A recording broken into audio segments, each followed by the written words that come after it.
Another thing that I've been doing for several years is I do some leather work, and it came out of I wanted something that I wanted a pair of boots, custom-made boots to match costume I'm working on for performing when I sing.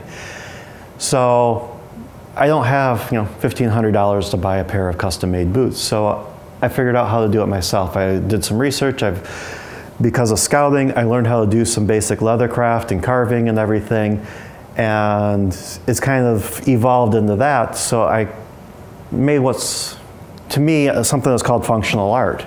And this is a box, hand carved, this picture on top of the box, hand painted everything on there. Again, it's to tell a story of some sort. This is dealing with my love of Irish and the Celtic ideas. But everything needs to have a purpose. And the purpose of this was actually, it's a mini bar. And I put a little shaker, a flask, some shot glasses, and the funnel to fill it up in there. This is all handmade. This is actually leather box. This is not a piece of wood or a wooden box that I wrapped in leather. The box itself is leather. There's some hardboard to give it some stiffness. But this is all hand done. It's hand sewn. And I take a lot of time in doing something like this. I actually spent probably 10, 12 hours just sewing this thing together. That doesn't count all the carving, the gluing, and everything else that needs to be done. But as I look at how to present my pieces, my photography, I try and look at what could be done with it, what kind of story could I tell, or what can I make people think about. And I realized I can print on the leather too. And I can take one of these pictures, print it onto a piece of what's called vegetable tan leather. It's the leather that you use for carving. Nice light color on the background so it doesn't give too much of a tonal change in your picture, but it does do some. And I can make that into the box too. And these boxes I now all hand sew. This is made with the vegetable tan on the top, but the rest of this box is made with what's called oil tan leather. It will change in color a little bit. It'll give that distressed look. This one hasn't been used enough to do so, but as you move it around, the leather around, the dyes actually move a little bit with it. And then again, I can customize the inside of this. This is actually used for 2 flasks. Maybe somebody wants to carry around martini mixes. So they can have their vermouth and gin. Yeah, the vermouth and gin in there to make their martini. So, and they have the little shaker again. But this is a way to present something differently. It's a way to give somebody something that's truly unique and it can be truly customized to them, because I can do this with their pictures. They can say, I have this great picture of a trip. I want to remember it. We're down in the Caribbean. We're drinking martinis on the sailboat. I want something really to tie it together because we have great memories there and a great reminder for it. So they can give me pictures with things like this, and I can create that piece for them. Maybe they don't want 2 flasks, maybe they just want a flask, a single one like the other box. Or maybe they want a flask and a bottle, and I can redesign that box to carry whatever it is that they need in there. And the reason is because, part of the reason is, with how I look at all my artwork, it's not about mimicry, it's not about here is a set method. It's about understanding the principles behind it, because once you understand the principles of something, you're able to use it in multiple different ways, and you're actually able to see different ways that something can be done with it, which is how I came up with doing, the metal prints. I understood the principles of how to print on the multiple materials. Because I understood that, I can now take it from one material to another material to another. And something might need to change, like the copper, I need to do something different with than the aluminum. When I print on wood veneers, because this is all water-based, what happens when you put something wet on the wood? It warps. So I need to do multiple different things to that wood to get it ready to even accept you know, the coating, the emulsion on there to accept the ink. And then I need to be able to keep it from warping and all of that. So again, because I understand my principles of how to do something, I'm able to figure all that out. And even when it comes to almost every picture on this wall, except for maybe the buffalo up there, well, all except for the buffalo up there, it's called high dynamic range photography. And if you're not familiar with photography at all, there's this idea of the perfect exposure. There's this one exposure, well, it's really many, but there's, depending on how you do it, but there's always a setting on your camera that gives you a balance. You'll have light areas, and there might be pure white, and you'll have dark areas, but then you'll have this nice balanced area in the middle where the colors, middle as in this range of color, not middle of the picture, but where everything is kind of balanced out.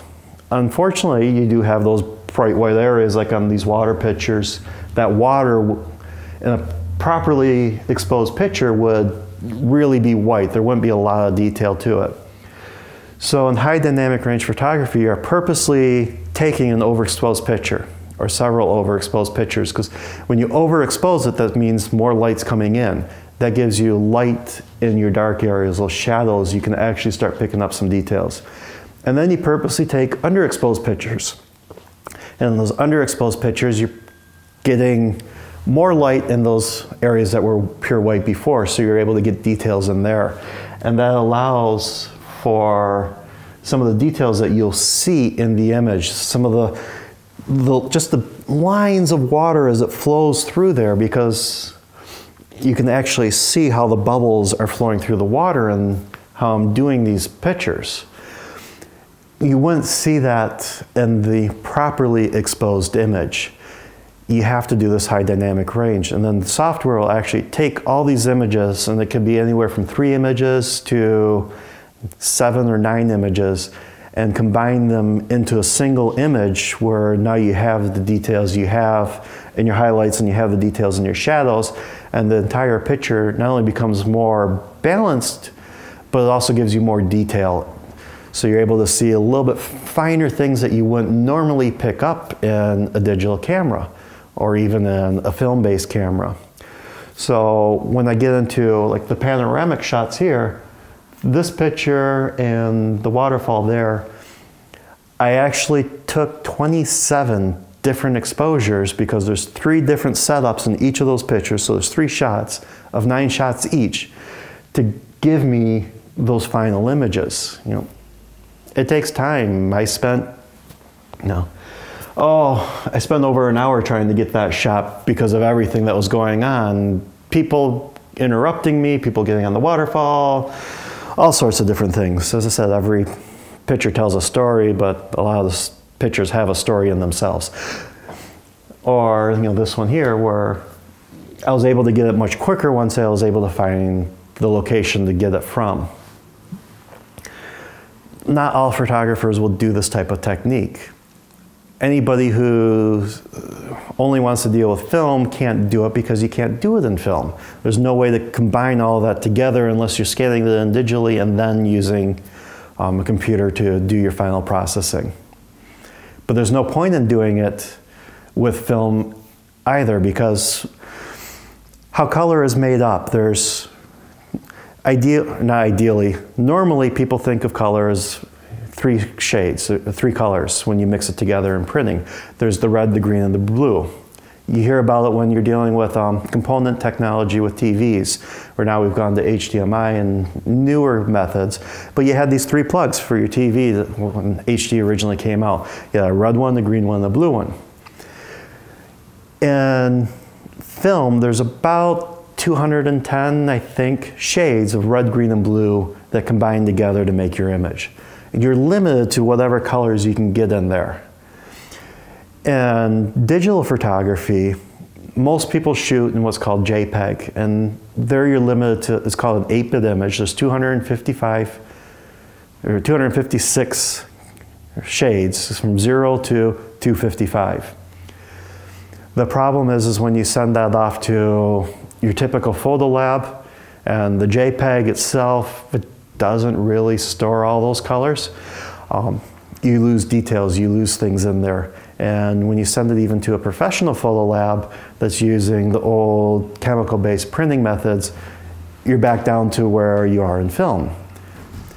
When you're dealing with if you wanted to do a higher quality picture, you're setting up your camera to shoot in greater color range. And most cameras, at least most DSLR cameras, will shoot between 12 to 14 bits.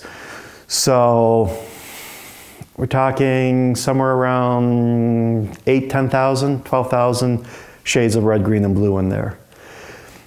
Now you have this larger color range, and then there's also there's color profiles in there. There's a whole way to manage color in the computer system. Depending on how you do it, depends on what colors you get.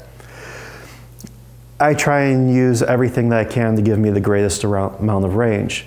Our digital printers will actually give you a greater range than the 255 shades less than 255 shades that the chemical printing will give you. It gives you a lot greater range than the JPEG image will give you, so that sometimes when I print a picture, it's kind of cool. I look at it, it's like, I didn't see this before on my monitor because my monitor can't show me these colors. And I start seeing neat little things in my pictures that I never notice when I'm spending hours looking at them, manipulating, or not really manipulating, because I don't do a lot of manipulation, but I do some of the basic dodging and burning, making something lighter, making something darker that I would do in the darkroom. But I don't try and boost up the colors. I don't try and create an exaggerated contrast. I try and leave things as untouched as I possibly can. But I spend a lot of time looking at them, a lot of time figuring out how I want to crop it, how do I want it to look, what do I want to dodge, what do I want to burn. So I do realize I miss things until I print it. And when I print it, sometimes I might have to make a little change because now there's something else in there that I want accented. So I go back to the computer, I do a little bit of dodging and burning, or maybe I'll change my cropping to have something else that was on the very edge be more in the picture. And this is one of the reasons I don't use film for color-based photography anymore, because I've realized film will not give me what I want in my colors. It won't give me the details. It won't give me the realism that I try and bring across in my photography. Because the more realistic it is to me, the better it is, or the easier it is for people to understand the story that I'm trying to tell. Because that's part of my story, is the realism. The actual environment, as much as I can capture it, is telling me something myself. And you may never know what that is. Sometimes people will ask, like, what were you thinking? What were you doing? But that kind of takes away from it for me, because I want you to look at the picture and figure out for yourself, what does the picture tell you? Just because it tells me one thing, just because that environment tells me one thing, doesn't mean that it's going to tell you the same thing. So look at it. Really look at something and think about it. It's like, what is this trying to tell to me? Because I've had people come up with totally opposite ideas of what a picture is saying, but they still loved it because it was their idea. It told them something different. And that's what art is about. It isn't always about what it is I'm trying to say. I am trying to say something. But art communicates on an emotional level. And whatever that emotional communication is for somebody, that's what it is. It doesn't matter what I say about it, because that's what it communicated to me.